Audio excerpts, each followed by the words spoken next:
সাল্লাল্লাহু আলাইহি ওয়াসাল্লাম।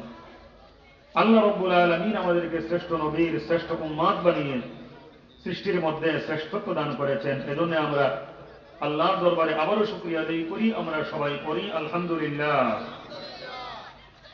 সম্মানিত ভাইরা, আজকে আমি কোরআনুল কারীমের সূরা সদ এর 38 নম্বর আয়াত তিলাওয়াত করলাম। ইনশাআল্লাহ যদি আল্লাহ রাব্বুল আলামিন তৌফিক দান করেন, এই আয়াতকে সামনে রেখে কোরআন এবং সুন্নাহর আলোকে নির্দিষ্ট সময়ের মধ্যেই কিছু কথাবার্তা বলার চেষ্টা করব। আল্লাহ রাব্বুল আলামিন আমাদেরকে বলার জন্য, শোনার জন্য, বোঝার জন্য, আমল করার জন্য তৌফিক দান করেন। আমরা সবাই করি আল্লাহুম্মা আমিন। যে আয়াত তেলাওয়াত করেছিলাম, আসুন আবারও সেই আয়াত একটু তিলাওয়াত করি। পড়ো। আউযু বিল্লাহি মিনাশ শাইতানির রাজীম।